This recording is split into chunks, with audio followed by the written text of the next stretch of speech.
What's good, y'all? Welcome back to the Playmakers Corner podcast. I'm your host for today, Simon Villanos, aka Coach V, and it is June 16th, 2025, when I am recording this, and I am bringing you yet another player spotlight for this upcoming 2025 fall season. And on this episode, we got a lot of offensive players on the 4A classification, some stars here that we're going to talk about. We're going to talk about what makes them great, stats from the last couple of years. I'll go over my film breakdowns of each and every one of them, get into the details of what makes them great, what they need to work on, what they probably have already worked on ahead of this 2025 season. Then we'll talk about some offers and then some potential big games they need this season to gain more offers, as I don't think anybody on this episode is committed as of June 16th, as of today, right? And right now, on this episode, we're going to talk about 3 seniors, and then we're also going to talk about, I believe, 2 incoming juniors. So it's going to be big. Really excited about this one, but let's just go ahead and hop into it. So up first, we're going to talk about the Riverdale Ridge running back, Diego Galvan, standing at 5'8", 165, a smaller back for sure, but he has been super productive for Riverdale Ridge the last 2 years. Gotta remember, just last year, they moved up from 3A to 4A, so that was their first year in 4A, but in 3A, when he first got his start as a sophomore, played in 8 games and was very productive. 615 rushing yards, 4 rushing touchdowns, 18 receptions, 255 receiving yards, and 2 receiving touchdowns. He was averaging 6 yards a carry on the 4A level, and as an underclassman, was doing his thing. Sorry, I meant 3A level. On the 4A level, in his junior season last year, he improved on that. In 11 games, 838 rushing yards, 11 rushing touchdowns, and then had 17 receptions for 177 receiving yards and 2 receiving touchdowns. Some big games he had last season against Silver Creek, ran for 136 yards and a touchdown. Against, I want to say this is Grand Junction Central, and I believe this is the playoffs as well, if I'm not mistaken. Yes, it was the playoffs. He ran for 173 yards and 3 touchdowns. Also caught a 31-yard receiving touchdown in one of his biggest games of the season, and I believe also, I want to say his playoff debut. Could be wrong, but at least his playoff debut in 4A, so a big one there. And then against Golden, I mean, they only lost to them by 3 in the second round, but had 40 rushing yards there. No receptions, interesting enough, but those are just some of the big games. Against Broomfield, they only lost by, I want to say 9 in that one. He had 21 yards, 2 receptions, so still productive, only 11 touches in that game here, and still averaging 6 yards a carry. So there you go, super productive for Riverdale Ridge. But let's go ahead and talk about why he has been super productive. Let's talk about his grade here. So I gave him an overall grade going into his senior year of a 77.7.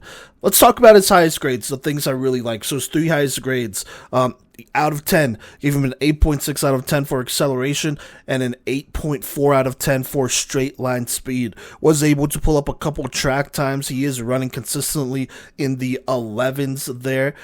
So straight line speed, I went ahead and gave him about an 8.4. He's probably running at a solid 4.5 level. There are probably times he could hit maybe a late 4.4, but consistently I think he's running at a 4.5 level when he hits open speed. The thing that makes him really special, though, is his acceleration. He gets to that top end speed super quick, and that allows him to make a lot of big time splash plays, which you gotta love there. Being a smaller back, ideally, if you could have some speed, that goes a long way in making up for whatever height and weight you don't have. So he definitely has some speed here, which I like. Now, these next grades are out of 5 here. Gave him a 4.3 for elusiveness and cutability, and then 4.2 for vision, first level and second level here. Look, I really love his vision. I think he's a very efficient runner. When you watch him get the ball, he finds the openings pretty easily there and makes the most out of it. Just a very efficient runner, like I said. And then when it comes to his cutability, I mean, he's just dangerous in space. He's not somebody that's like a one cut and go type guy, even though he could be, but he's somebody that he's going to hit his full speed, slow down, hit you with a couple jukes, and then accelerate again. That's what makes him dangerous. When the ball is in his hands and he's in open space, you got to try to contain him, right? It's going to be tough for just one person to stop him one-on-one once he gets that open space, hits that corner, etc., that whole thing, right? That's just what he does. He is a playmaker when he gets the ball in his hands because of his speed, agility, acceleration, what have you. Now, let's look at his lowest grades, right? Some things that, are tough. First off, frame. This is out of 10. I gave him a 4.5. He's 5'8", 165 here, so he's short, and he doesn't weigh a lot. I mean, it's tough, right?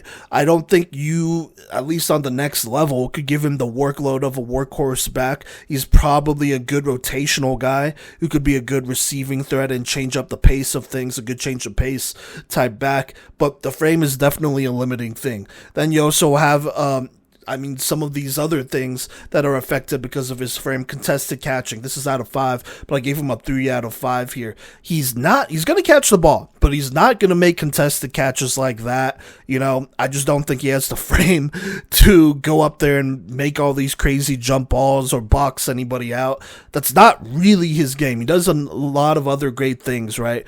But it's not really his game. Would like to see him catch more balls over the middle that are contested and him making tough catches. I think that would go a long way in showing his physicality and whatnot a little bit more there, but just did not see a lot of that on his film the last couple years. And then this isn't bad, but I gave him a 4 out of 5, which is the same as an 8 out of 10. For tackle breaking, balance, route running, I think that's a pretty solid grade, and that just shows how well-rounded a back he is outside of his frame and strength and all that. But tackle breaking, I think there are times where, he allows himself to get arm tackled, and that could be a balance thing that you work on as well. He's not really going to be breaking a whole bunch of tackles, but I do think, considering his frame, at the very least, he breaks a solid amount, like every now and then, right? It could be a little bit more consistent, but it's every now and then that he's breaking arm tackles. If we could get more consistent breaking those type of tackles, or even breaking, full-on tackles, that would go a long way. And I think, working on your balance, on your contact level, that'll go a long way in helping improve his game and him hitting another gear there. And then route running, just gave him a 4 out of 5, which isn't bad. I think as a running back, he, runs a solid amount of routes that you could expect out of back. I think it'll translate to the next level. Not exactly a receiver, somebody that you could put at receiver and he would do all the same things, right? But with the route running that I did see, I liked. So there you go. Now just going over all of the grades here. Let's start with the grades out of 10. Frame 4.5, versatility an 8, acceleration 8.6, straight line speed 8.4, agility 8.3 there. By the way, with versatility, I don't think he plays defense, which is the only thing that's holding him back from being a 9. But I'm pretty sure he's a special teams guy as well, and that definitely helps out his case. Now, going into the grades out of 5, first level vision and second level vision, 4.2, contested catching 3, hand solid, there are 4, rack threat after the catch threat, 4.1, route running 4, balance body control 4, elusiveness, cutability 4.3, tackle breaking a 4, and then pass blocking, actually pretty solid, 4.1 is what I gave him for an overall grade of a 77.7 for Diego Galvan. Look, his frame may turn away some colleges, especially considering he's going to be an incoming senior. Incoming senior this next year. But there's no doubt that he's a playmaker with the ball in his hands. He sees the defense and dissects it at a very high level. Galvan's awareness allows him to efficiently cut defenses time after time. Add on the fact that he has legit 4.5 speed and his acceleration is insane, and he is a very dangerous back with the ball in his hands.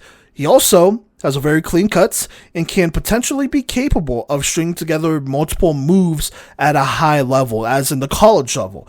That is probably the next part of his development, in my opinion. Galvan reminds me a lot of Jack Blaze from Mountain Vista this last year, and he can be an extremely fun player to watch this upcoming season here. And I actually found an updated track time, 11.15, which is pretty crazy. That's a good speed, especially for somebody who is a little bit shorter. And then as of right now, June 16th, I know it's camp season, stuff is going on, so this could definitely change by the time this episode posts, but he has no offers. So with that being said, here's some big games coming up this season. So right now, Riverdale Ridge's schedule is incomplete, but the two that I was kind of able to identify, Silver Creek and Skyline, both teams in Longmont, both solid teams with good opponents there. For Riverdale Ridge, they're looking to get back into the playoffs. I think those are teams that you really have to beat to make it back at the very least here. And I think they could do it with a guy like Diego Galvan. He's just a playmaker with the ball in his hands. He's dangerous. Him alone, could help fuel a playoff run, but Riverdale Ridge is a very well-rounded program. They got a couple players out there that we really like, especially on the defensive side of the ball, too. And when you look at how close some of their games were against some of the top teams in 4A,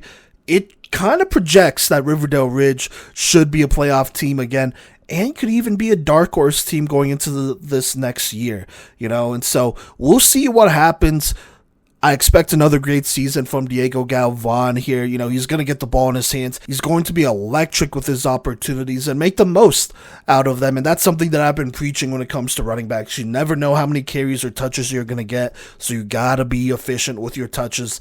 That is what Diego Galvan over at Riverdale Ridge does. So, wishing him the best of luck. Same with Riverdale Ridge this upcoming 2025 season. Now, the next guy we're going to talk about is a running back as well. And we've had the opportunity to watch him play football and develop over the last couple years, and that is the running back out of Heritage, Moses, aka Mo Thenell. He is 5'10", 208 pounds here, and these last couple years he's been in more of a complimentary role for Heritage. He's been kind of their power back. Now his sophomore year, played in 8 games, solid stat line, 258 yards, 2 touchdowns in a very crowded backfield, by the way, and then even in still a pretty crowded backfield last year as a junior in 9 games, ran for 364 yards, 4 rushing touchdowns, 12 receptions for 132 yards, and a rushing touchdown. Did get to see, though, one of his best games against Mesa Ridge, though, down in the Springs, and that's what really sold us on getting him on our watch list and covering him as somebody who could potentially play on the next level. But let's talk about last year a little bit, and let's talk about that Mesa Ridge game. In that Mesa Ridge game, only had 9 carries, but had 44 yards and 2 touchdowns. Also had 3 receptions for 24 yards here. And, in that game, there was 1 touchdown run. They were in the red zone, but pretty fairly out, like 15, 20-ish yards away.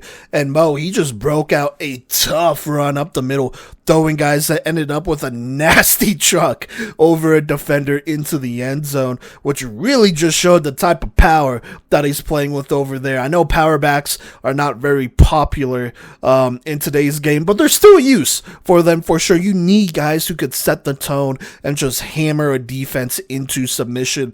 And that is what Mo Thenell is going to bring when he hits the field, and what he's going to do this senior season as well. Now let's go ahead and get to his film breakdown.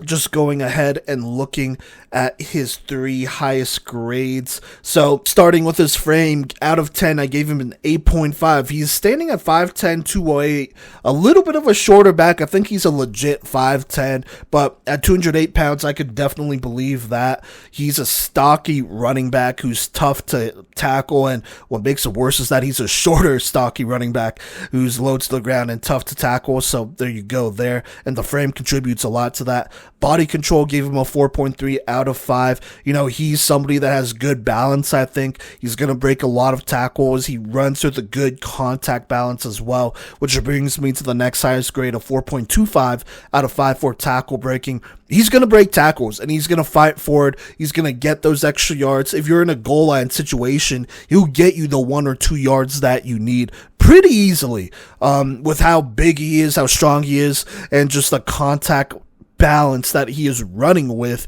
He is a tough running back to bring down, and the type of running back that you could give him 20 carries a game and he will hammer a defense and bring the physicality and set that tone. So there you go. Now, his 3 lowest grades, gave him a 3 out of 5 for after the catch threat route running. He does get a couple receptions here and there, nothing crazy, mostly screens and stuff like that, but just not the greatest speedster out there. He'll be productive. He'll get you like 5 or so yards from where he catches it, but just not too much going on over there. Then route running, not running like crazy amount of routes out of the backfield. So there you go. And then the second level vision gave him a 3.5. I do think there are times where, he makes the right read on the first level, and then when he gets to the second level, does not quite see where he needs to go next to efficiently run and get the most amount of yards. Usually just puts his head down where he could have maybe make a cut and then turn it upfield, or, not just throw his head down and, run over somebody and, like I said, spin out of something, find another lane outside. I do think that vision could be worked on so that he could run more efficiently here. So like I said, he's a power back, he's a bruiser right now. Does catch the ball just a little bit. I think it's serviceable on the next level, but would love to see him continue to work on his wide receiving skills and then just putting in that film work ability to make sure that he's reading the second level so that he could break more plays for longer gains would be huge as well. Now, let's go over his full breakdown. These are the grades out of 10. 8.5 for frame, 7 for versatility, 8.1 acceleration, 7.6 speed. Not the fastest guy here. Probably running a solid 4.6, maybe at best. Could be wrong though. Agility 8.1. Even though he doesn't use it a whole ton, he does have some pretty solid agility on his cuts and whatnot. Now, these next grades are out of 5. First level vision, 3.8, could still be improved. Second level vision, 3.5. Contested catches, 3. Hands, 3.8. Rack threat, 3. Route running, 3. Balance, body control, 4.3. Elusiveness, cutability, 3.7. Tackle breaking, 4.25. And then pass blocking is a solid 4 here. Look, right now I think he could be a much more efficient runner. That's what I think he needs to work on. And then just becoming a little bit more versatile from that running back spot would go a long ways, right? So I just will say this. He's not the most athletic back in the state, but he's a bruiser of a back at 5'10", 208, and is an extremely difficult back to take down in the red zone and short yardage situations. I saw him get some good carries versus Mesa Ridge where he thrived, and it may be a sign of things to come. While used mostly as a fullback all season, in that Mesa Ridge game, like I said, he broke off one of the nastiest runs I've ever seen on a 15, 16-yard rush for a touchdown.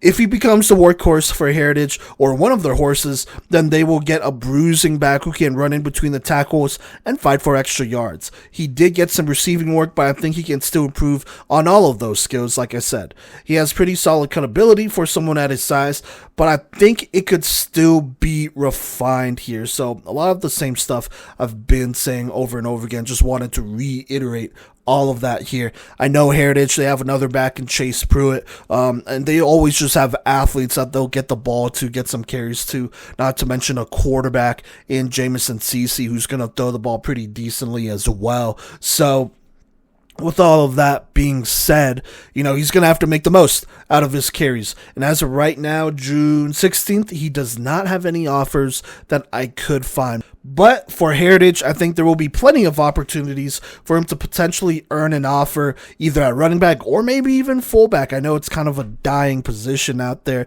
but there are definitely some teams that use a fullback here. So some big games for the season. You got the Milk Jug game against Arapahoe. I feel like, this is as good a team as any to beat Arapahoe, but this Arapahoe team is going to be very good. It's going to be a tough game, and, they're going to have to try their best to control the pace of the game, and that means running the football efficiently. So there you go. Then they play Northfield. That's another team that was a playoff team in 4A last year. That'll be big. Then they play Mesa Ridge again. I believe this time it's up in Littleton on the 18th of September. That'll be a good game as well here. And then on the 25th, they play Columbine, another bruising team.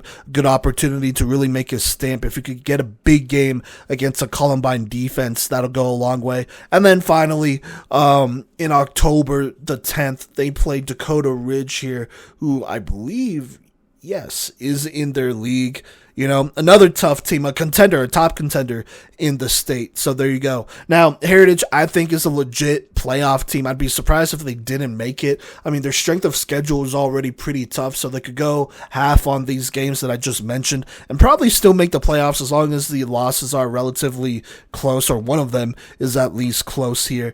But, you know, for them to hit that next level, to, you know, go past the second round and whatnot, they're going to need players like a Thenell, like their skill group on the offensive side of the ball, to break out and have a big-time season, show why they're a threat, you know, play well against good playoff teams, and prove, you know, why they could maybe even potentially be a dark horse going into this next year. But we'll have to see what happens. But best of luck to Mo and that Heritage squad going into this 2025 fall season. All right, now we're going to switch gears just a little bit here. Up next, we're going to talk about a receiver way down south in Durango, and he is one of the two receivers that will be an incoming junior this next year. So yes, he is a class of 2027, and that is Mason Miller, the wide receiver from Durango, standing at just about 6 foot, 175 pounds here. So last year, you know, Durango, they went into 4A here, and Mason Miller, he would get his first significant snaps, at least that I could find, on varsity for Durango as a sophomore. And, you know, it was kind of a crowded wide receiving room. I know there's another wide receiver who will be a senior this year, and then one that graduated last year that were big time and were like guys who each had around 800, 900 yards each the season before. And then this season, you know, they had some pretty good production again. And so Miller here, he really went in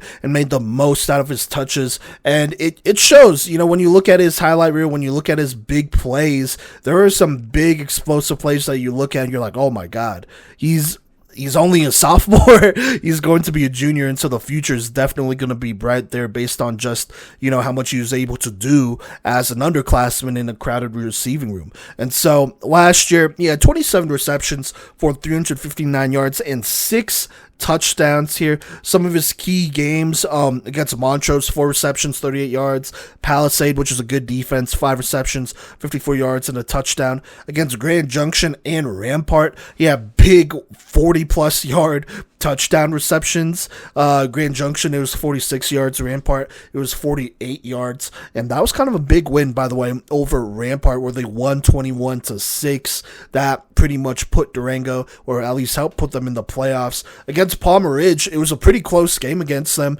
Only lost 21-24. But, you know, Durango, they pushed them, and Mason Miller did his thing. 3 receptions for 62 yards.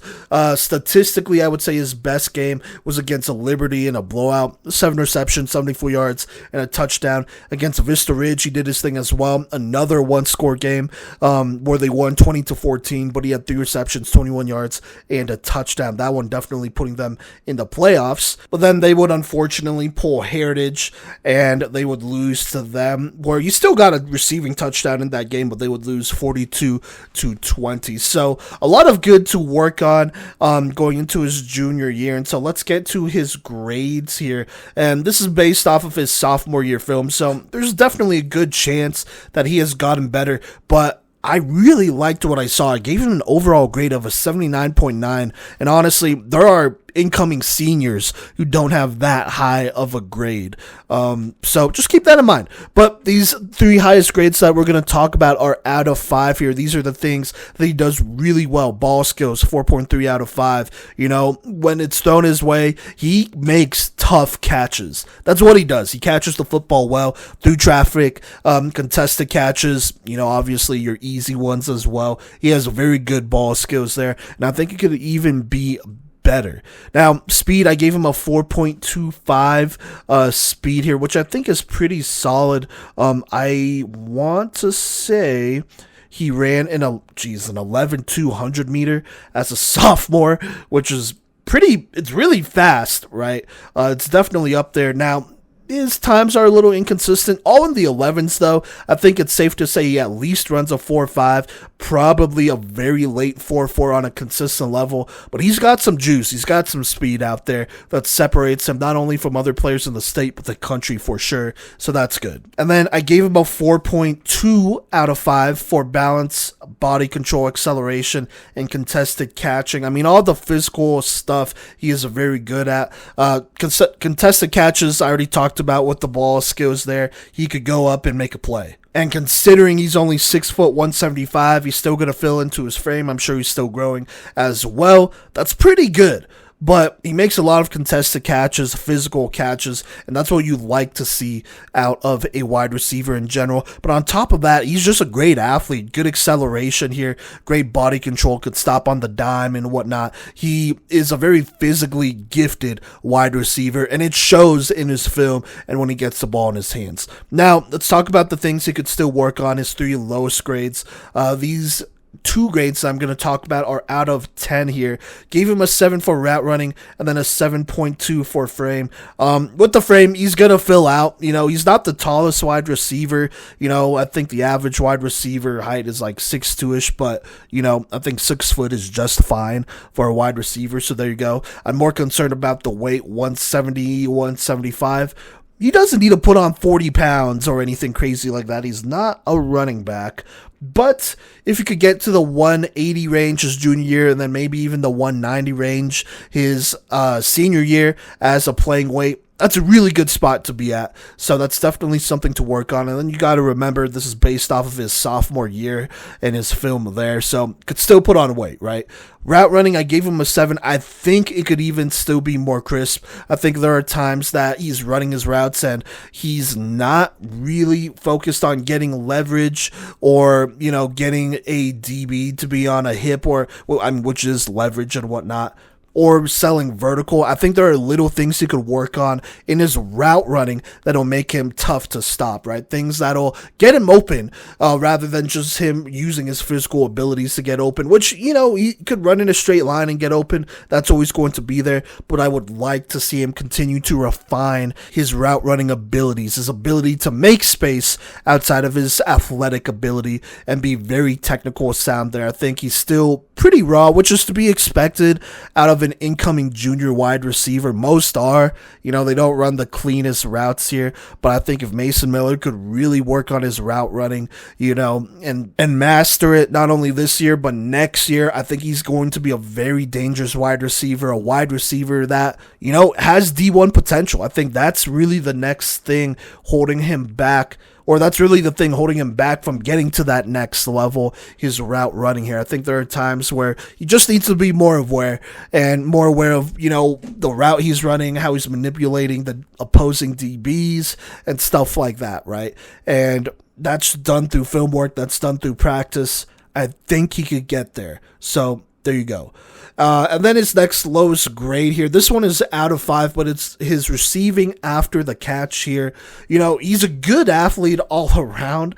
I just think that he could do a little bit more after the catch. And some of that is vision for sure. I would say I think there are times where, you know, he just does not take the most efficient route to get more yards here. And, you know, with a sophomore getting limited receptions and stuff like that, it is a little bit of like, okay, well, you know, there's receptions here and there. You know, there were some games where he got like 4 or 5 catches, right, or targets. And then there are games where he only got, you know, 1 catch. So it's hard to stay hot when you're not getting reps. But, you know, great receivers, they just stay ready. And so for Mason Miller, would love to see him do a little bit more film work, see, you know, what moves he could do to get into open space, to go get the first down, right? And be more dangerous with the ball in his hands. And he's just getting started, right? So this is something that I think he could find and get into a good groove as his junior year and eventually senior year goes on. So there you go there. Now, Just do a full overview of all of his grades, starting with the categories out of 10. Frame, 7.2. Versatility, an 8. Hands, 4.1. Route running, I gave him a 7. Could be better. Like I said, we already talked about that, though. Let's talk about the grades out of 5 here. Blocking, just blocking, 4.1. Ball skills, 4.3. Release, 4.1. Agility, 4.1. Speed, 4.25. Acceleration, 4.2, as well as contested catch. Route tree, 4. After the catch ability, 3.8. Talked about that. Jump ball ability, 4.15. Tackle breaking, 4. And then a balanced body control right now is a 4.2 for a grade of a 79.9.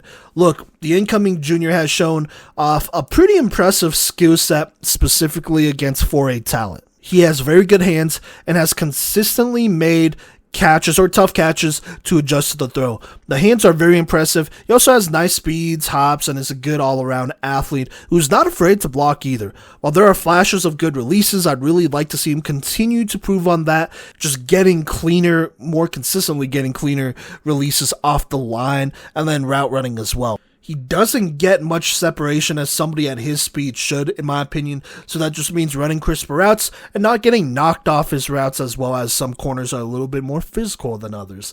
If he gets slightly stronger, that should help.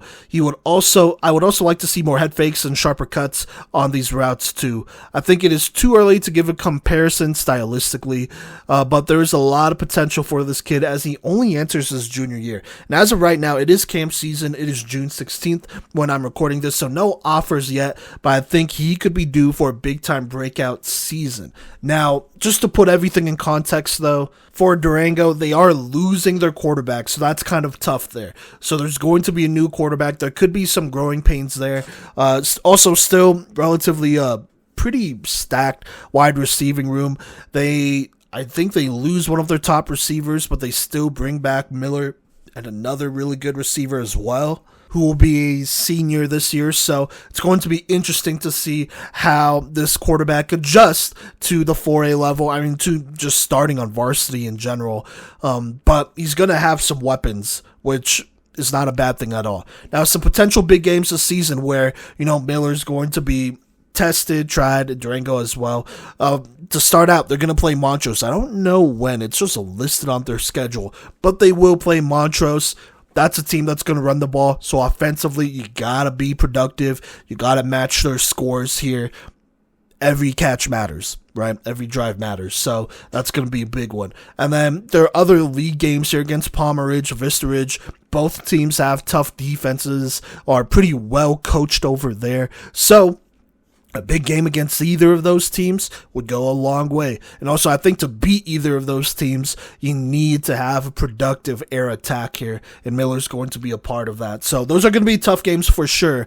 But, against Vista Ridge, they did beat him. Against Palmer Ridge, they're within a score. There's a lot of teams around the state that did not play them that close. So I like their chances. But there are going to be some growing pains with players that are graduating and whatnot, and so we'll see what happens.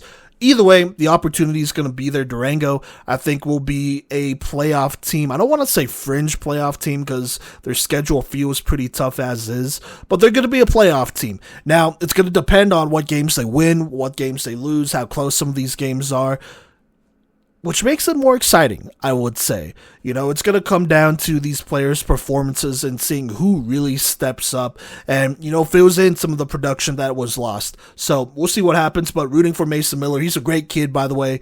You check out his story on X or social media, whatever. Really love his story there, but he's also a great athlete who I think could be on the verge of a breakout season either this year or his senior year. So best of luck to him, best of luck to Durango, and we're looking forward to this 2025 campaign.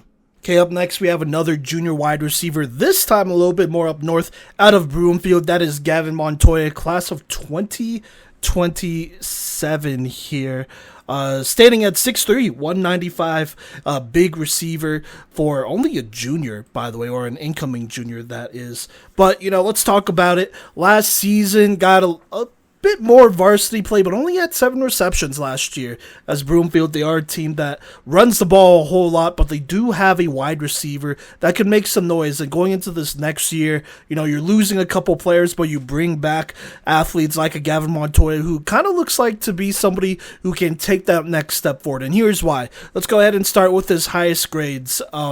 So these first 2 are out of 10. Gave him an 8.5 for frame and 8 for hands. Let's go ahead and start with the frame. 6'3", basically 200 pounds. That's your prototypical, pretty much typical 3-star type of athlete. And it's a good frame to be at. He could even go up a little bit more as well, to be honest. Technically, he's at 195. He looks to probably be at the playing weight of south of 195, so probably closer to 190, which is still fine, right? If you could get to 200, definitely approaching 4-star type of frame there, but a pretty solid, overall height weight here for a wide receiver. As far as hands goes, I gave him an 8. I was able to look at some of his JV freshman film as well. He has good hands, very reliable hands when he gets the opportunity to catch the ball, so there you go. And then I gave him a 4 for blocking, ball skills, acceleration, balance, body control. He's a good overall athlete. As a blocker, especially in this run-first system, he's active. He gets up in there, and he springs some runs loose, and you can't take that for granted, especially being a bigger wide receiver going out there and block. That's big time for a team that runs the ball like that. As far as ball skills go, I think it's solid as well. I like what I saw when he did get the opportunities. Acceleration looks solid to me. I like his balance, body control. Now let's talk about some of his lowest grades here. These grades are out of 5, but I gave him a 3 out of 5 on release, route tree, and receiving after catch threat here.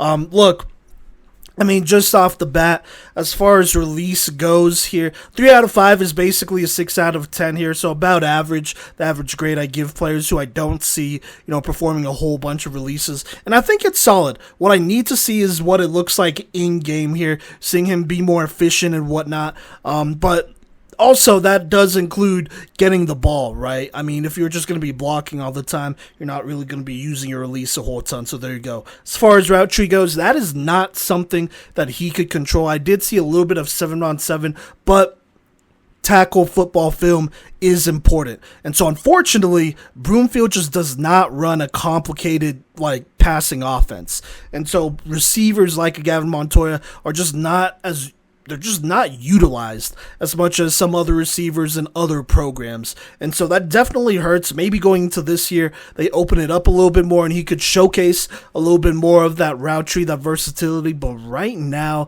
that is definitely a little bit of an unknown. So it gets the default grade of a 6 out of 10, 3 out of 5 there. And then receiving after the catch, I think he's fine. He's a good enough athlete where he could get good separation and all that great stuff. I would like to see him do more with the receptions that he does get, and make more happen after the catch.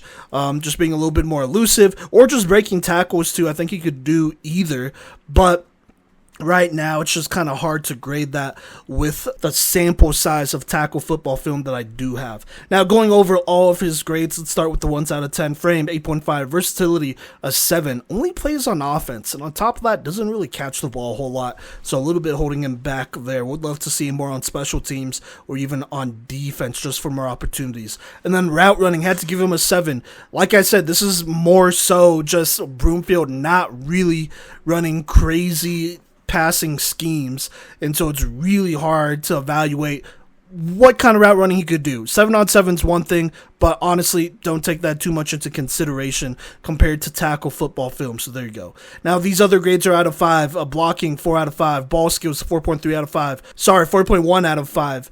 Release, 3 out of 5. Agility, 3.5. Speed, 3.9. Acceleration's a 4. Contested catch, 3.5. Route tree, 3.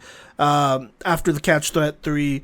A jump ball, 3.5. Tackle breaking, 3.5. And balance body control, a 4. For an overall grade of a 73.5 right now. Going into his junior year, now here's the thing, very limited, I guess, sample size here. Got to see some JV stuff, some freshman stuff, which helped. Looked a little bit into the 7-on-7 scene and some of the clips there. But at the end of the day, hoping that he gets more opportunities. For somebody as big as he is, he's somebody that can definitely catch the ball and make some tough catches in traffic.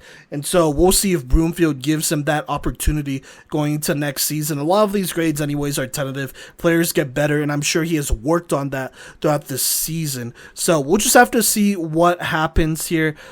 As of right now, he does not have any offers as of today, the 16th.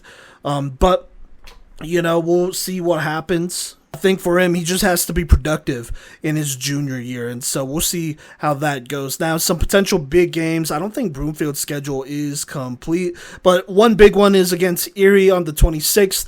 You have Braylon Tolliver back there, who we did a player spotlight on. Make sure you check that out. This is pretty much a rivalry game here, so if he's going to have a big game, this is the one to have it against. And then, they have their league as well that they play in, but I really feel like this Erie game will be huge before the playoffs, and so if you're going to check him out, that is definitely the game to take a look and see how he does against some pretty good opponents out there, and Broomfield as a whole. So going into his junior year, we will see what happens. I mean, he's a big body receiver at 6'3", 200. The hope is that he gets opportunities to show what he can do, because he has shown, there's some film on his JV and freshman year film that looks pretty productive. He's making some big plays out there. And so if they could get him the ball deep or just more in general, that'll help out his recruitment a whole ton. And so we'll see what happens. But until then, best of luck to Gavin Montoya as he prepares for his junior season this upcoming 2025 campaign. All right, now last but not least, we have a quarterback that we're going to talk about. It is the quarterback Leland Frescaz, formerly of Doherty, now transferring to Mesa Ridge for his senior year. The 6'3", 200-pound quarterback will be a senior next year, and he has had a great career so far. Let's look at the stats. Starting in his sophomore year, playing for Doherty with some great receivers over there, notably Solomon Latimer, who made our top 5 senior list. He was productive. In 10 games, threw for 1,907 yards, 18 touchdowns to 7 interceptions. Also had 89 yards rushing and a rushing touchdown. His junior year, things really got interesting as there was no Solomon Latimer, and on top of that, they lost a pretty solid amount of their receiving core. I believe their top 3 receivers and their top running backs as well. But Leland, he had a great junior year. In 10 games, 2,398 yards, 21 touchdowns to only 7 picks, and then 277 rushing yards, and then 8 rushing touchdowns, 7 more than the year before. So there you go, and now he's going to take his talents over to Mesa Ridge, which I think is an excellent fit here. Let's talk about what makes Leland great, though. So my film breakdown grade that I'm giving him ahead of his senior year is an 82.25, which, yes, I feel like is pretty high for a quarterback going into a senior year. Typically, they're in the, high 70s, lower 80s, right? But Leland, he showed me a lot, and there are things that I really like. Let's go ahead and start with his highest grades. These grades are out of 5. I gave him a 4.4 for short arm accuracy, 4.35 for arm power, and then a 4.25 for arm velocity and decision making in structure / scheme here. Look, he is a talented thrower of the football. I think his strength is definitely throwing in the short game here. He throws a great short game, whether it's in the pocket, on the run, whatever, makes the right decisions. He has a good arm here, very effortless arm that could stretch, defenders downfield and get vertical with it. He could definitely throw it vertical, and that's going to be big time there. And then the arm velocity, he throws a pretty spiral here.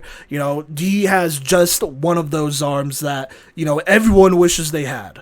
The arm talent for Leland is definitely there.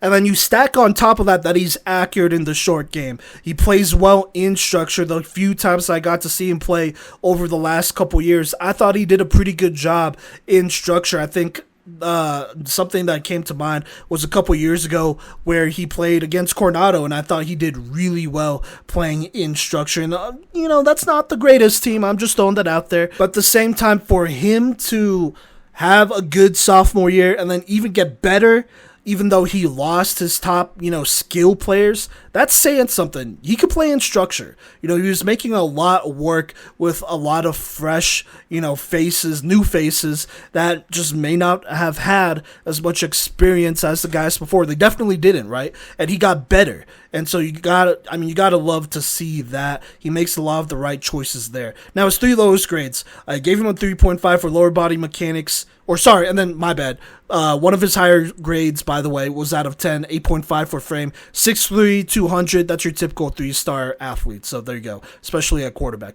Now, 3 lowest grades. These are all out of 5, 3.5 for lower body mechanics, 3.8 for speed, 3.9 for pocket movement. Let's talk about the lower body here.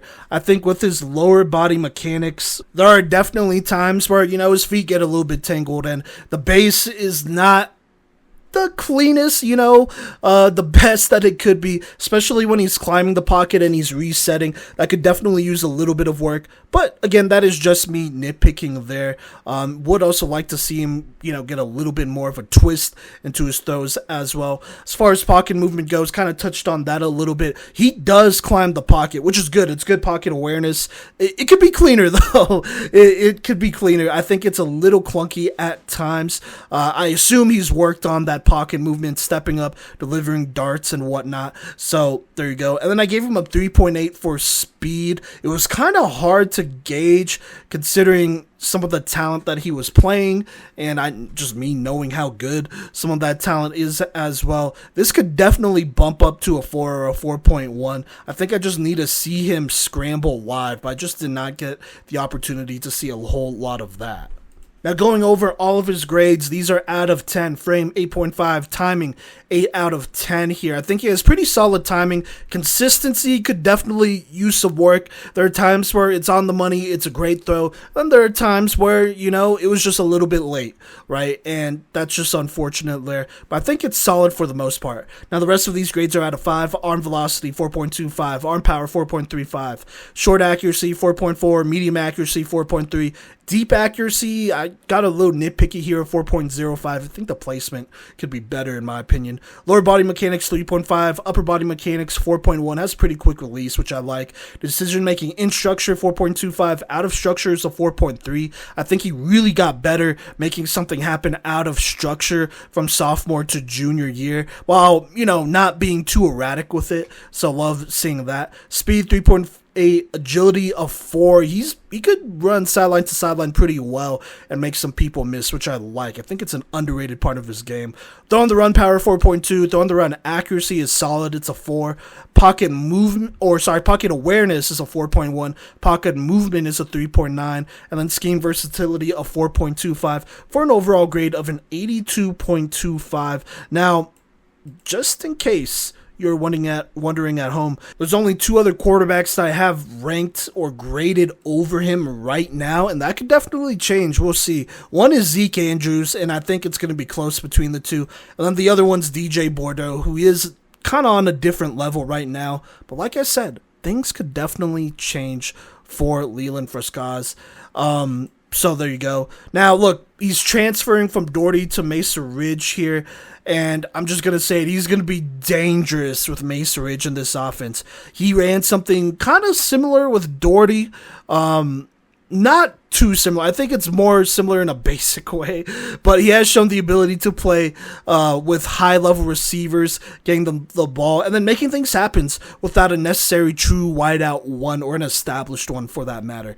He has a good arm and can throw a quick game well, but could also effortlessly stretch defense vertically. I think his timing could be a little erratic, as there are times he throws it on the money on time, and then there are times where he's trying to go deep, but the timing is just a little bit off. And it is worth noting the timing looked fine with Solomon Latimer, with him throwing it to Latimer, which is worth noting considering the receivers they have over at Mesa Ridge. But anyways, what I love about his game is his pocket awareness and efficiency. He will step up and deliver darts on a consistent basis. He's also sneaky athletic and could honestly be a rushing threat here on the high school level. On the college level, it's a little bit different. He'll be a little bit more mobile, but not necessarily a like a dual threat type of guy. But on this level, he could definitely be a dual threat. For now, though, he has used his athleticism to extend plays and find the open playmakers. Finally, I love his decision-making. He won't force much, but he has great IQ to ID where he needs to go pre-snap. He could make a push for a top 5 senior spot, if not already solidify one going into this year. And as of today, he has no offers. Like I said, it's June 16th. We're in the middle of camp season. Things could change.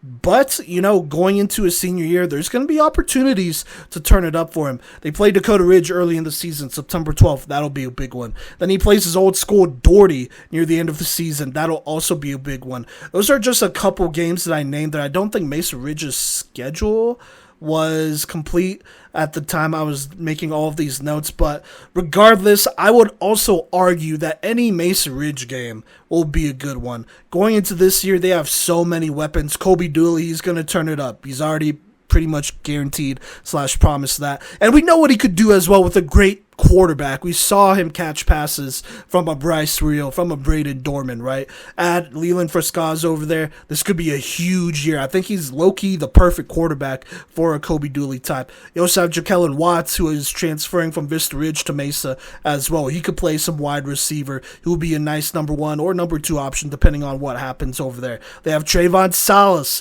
a great running back, a 4-year starter, somebody who has been doing it for going now into his 4th season. That's going to give them a little bit of a run game if that offensive line could improve just a little bit here. So he's going to be in a great spot. This offense is going to be electric. Bryce Reel last year, with this new OC and whatnot, he was very good. He was good enough to make our top 5 seniors list. But adding a Leland who is more of a pocket passer and can make some throws that Bryce couldn't make on a consistent basis, and that's no slander at all, that's pretty good. Now, there's going to be, you're not going to have the same rushing threat that Bryce was. I think all the out-of-structure stuff that Bryce did, that's not going to be there, which was a big part of what they did. But going from Bryce Reel to Leland Frescaz is not a bad thing at all. They're getting a great quarterback out there. I'm not going to say he's due for a breakout season because I think he's had some good years. But this could be the best season yet. He has some great weapons over there, and he's somebody that has shown to work with less, even in the past. So we'll see what happens. We're rooting for Leland. I think this could be a huge year. Having some big games, especially in his senior year, could garner some offers because I legit think he has the ability to potentially be an FCS type of quarterback. But having a big year his senior year will be key to that. So best of luck to the Leland Frescaz and that Mesa Ridge squad here. They're going to be dangerous this year. I think they're going to be contenders, and it's going to be a whole lot of fun to watch in the fall. All right, and that'll be it for this episode. Thank you so much for rocking with us. We got more player spotlights that will be dropping on Monday, Wednesday, and Friday, so make sure you tune in for that, and make sure you check out some of our player spotlights that we've already dropped. Talked about a lot of great players here, and by the way, all of these players are going to make our watch list, which we'll be releasing by position starting in July, going into August, so we are super excited about all of that. Make sure you follow us on social media at Playmakers Corner and show us some love there. Comment, like, subscribe, do the whole deal. But until next time, we'll catch you later.